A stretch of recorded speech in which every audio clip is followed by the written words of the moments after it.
گزشتہ خطبے میں حضرت عمر رضی اللہ عنہ کے حوالے سے صلح حدیبیہ کا بھی ذکر ہوا تھا۔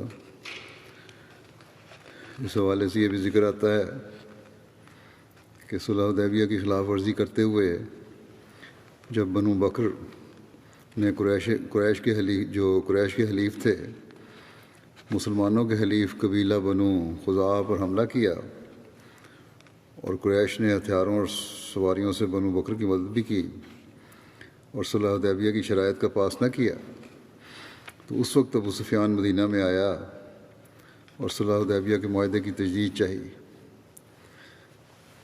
وہ رسول اللہ صلی اللہ علیہ وسلم کے پاس گیا، لیکن آپ نے اس کی کسی بات کا جواب نہیں دیا۔ پھر وہ ابو بکر رضی اللہ عنہ کے پاس گیا، ان سے بات کی کہ رسول اللہ صلی اللہ علیہ وسلم سے بات کریں، لیکن انہوں نے بھی کہا کہ میں ایسا نہیں کروں گا۔ پھر ابو سفیان حضرت عمر کے پاس آیا اور ان سے بات کی، انہوں نے جواب دیا کہ کیا میں رسول اللہ کے پاس تیری سفارش کروں؟ خدا کی قسم اگر میرے پاس ایک تنکا بھی ہو تب بھی اس کے ساتھ تم لوگوں سے جنگ کروں گا۔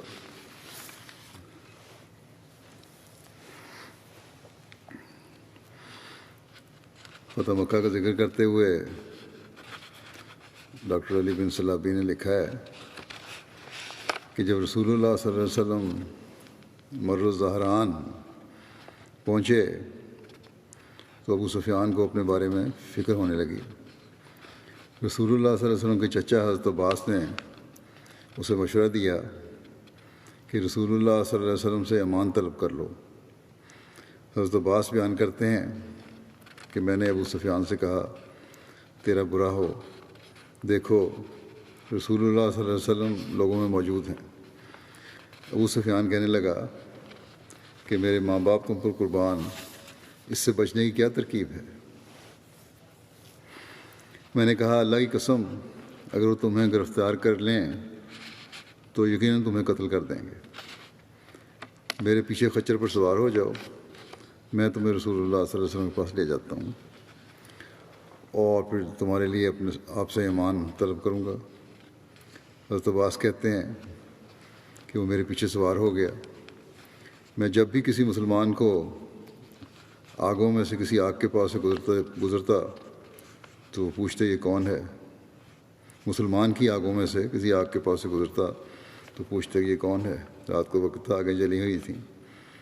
جب وہ رسول اللہ صلی اللہ علیہ وسلم کو خچر دیکھتے اور یہ کہ میں اس پر سوار ہوں تو وہ کہتے رسول اللہ صلی اللہ علیہ وسلم کے چچا آپ کے خچر پر ہیں۔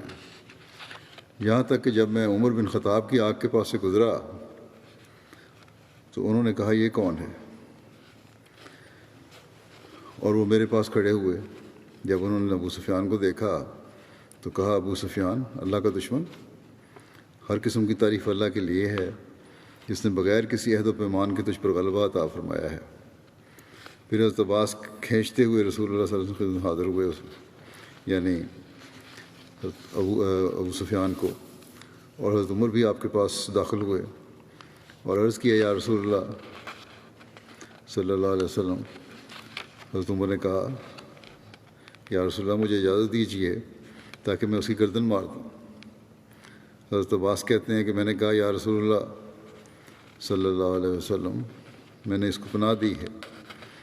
جب حضرت عمر اپنی بات پر اصرار کرتے رہے تو میں نے کہا اے عمر ٹھہرو، اللہ کی قسم اگر اس کا تعلق بنو عدی سے ہوتا تو تم ایسا نہ کہتے، اور تم جانتے ہو کہ وہ بنو عبد مناف میں سے ہے۔ اس پر حضرت عمر کہنے لگے کہ اے عباس ٹھہرو، اللہ کی قسم جب تم نے اسلام قبول کیا تھا تو مجھے اتنی خوشی ہوئی تھی کہ اگر میرا باپ خطاب بھی ایمان لاتا تو اتنی خوشی نہ ہوتی، اور میں جانتا تھا کہ رسول اللہ صلی اللہ علیہ وسلم کو تمہارا ایمان لانا زیادہ محبوب تھا خطاب کے اسلام لانے سے اگر وہ اسلام قبول کرتا۔ اس کے بعد رسول اللہ صلی اللہ علیہ وسلم نے فرمایا اے عباس ابو سفیان کو اپنے ساتھ لے جاؤ اور صبح لے کر آنا۔